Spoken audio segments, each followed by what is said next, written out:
to end the war, we've got to go back to the Pacific. General MacArthur had promised when he left the Philippines, "I shall return." And he did return in 1944 to a good deal of public relations. Basically, someone's always in front of him taking pictures. A lot of pictures of him are basically staged. This kind of return came as a result of Leyte Gulf. It was the largest naval battle in history. It was an American victory. And this naval battle basically destroyed what was left of the Japanese Navy.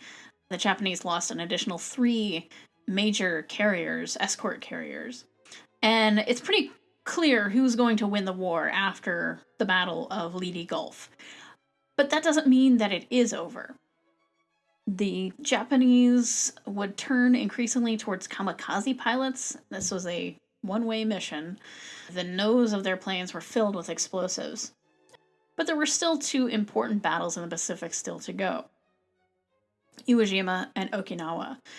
The United States Marines were on Mount Suribachi February 19th, 1945, planting the flag in that very iconic photograph of World War II. About 7,000 Americans were killed. Another 7,000 to 8,000 were killed at Okinawa. 29,000 Japanese died at Iwo Jima, and much larger, closer to 100,000, died at Okinawa. It was very, very, again, brutal fighting because of the legacy, if you will, of the Bataan Death March. So if that's the way the Japanese are going to defend these islands, right, throwing bodies at the American troops, if that's the way they're going to defend these islands that don't seem to matter, how would the Japanese defend the mainland? And that is the question that informed the decision to utilize atomic weapons. Now, those weapons were in development. I've also posted a link to a documentary about the formation of the atomic bomb.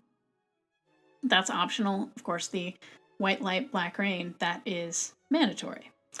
But if you're interested more in the science aspect, go for it. In the summer of 1945, the Allied forces met in Potsdam, Germany. Stalin, Churchill, and this time Harry Truman gathered to decide how to administer Germany, which agreed to that unconditional surrender. The goal of the conference basically was establishing the post-war order, peace treaty issues, and then countering the effects of the war. How do you come back, so to speak, from this? Truman kind of mentioned an unspecified, powerful new weapon to Joseph Stalin during the conference. It was towards the end of the conference. Truman mentioned this unspecified, powerful new weapon to Stalin. And toward the end of the conference, the United States basically gave Japan an ultimatum to surrender or meet, quote, prompt and utter destruction, which did not mention the new bomb, but promised that, quote, it was not intended to enslave Japan. Now, the Soviet Union was not involved in this declaration. It was still technically neutral in the war against Japan. The Prime Minister of Japan did not respond, and that was interpreted as a declaration that the Empire of Japan would ignore that ultimatum. When Truman informed Stalin of the atomic bomb, he said the United States had a new weapon of unusual destructive force. Stalin knew all about this. He kind of played dumb. He knew all about it because of Soviet spy networks inside the Manhattan Project. And he told Truman at the conference, quote, "Make good use of this new addition to the Allied arsenal." So Stalin was encouraging it. The United States had been developing the bomb since 1942 in the Manhattan Project. It didn't take a genius to understand that the United States was going to use it once they developed it. So the question became how to use it. Should the United States use it to demonstrate its powers? What if that's not impressive enough? So there was an argument against the demonstration. So the demonstration was essentially the actual bombing of Hiroshima. On August 6, 1945, Colonel Paul Tibbets, piloting the plane he named for his mother, the Enola Gay, dropped the first atomic bomb on the city of Hiroshima, almost completely destroying it. The bomb, nicknamed Little Boy, took 43 seconds to fall from the plane. 43 seconds. It's not very long, but it could be a long time, depending on how you look at it. 43 seconds is not enough time to do a lot of things, especially if you don't know what's happening, if you don't know what's about to happen. 43 seconds between life and death. 43 seconds between life completely changing. 43 seconds in world history that can never be taken back. 43 seconds can be a long time if you're waiting for something. Like this diatribe about 43 seconds to end. Some 70 to 80,000 people, 30% of the population of Hiroshima, were killed by the blast. Another 70,000 or so injured. The Enola Gay was not damaged at all. In fact, when the Enola Gay landed, Paul Tibbets was awarded the Distinguished Service Cross basically as soon as he got off the plane. Their flight was a 12-hour flight, about 6 hours there, 6 hours back. And I think it was Dutch Van Kirk, the navigator, who was the one who was like, what have we done? Now, I'd like to spend a little bit of time talking about some of the effects and firsthand accounts of the bomb. Of course, the documentary White Light, Black Rain, which again is required viewing, goes into this in a lot more detail. A lot of you are oriented and gearing up for future medical careers. I thought I'd talk a little bit about some of the medical things here.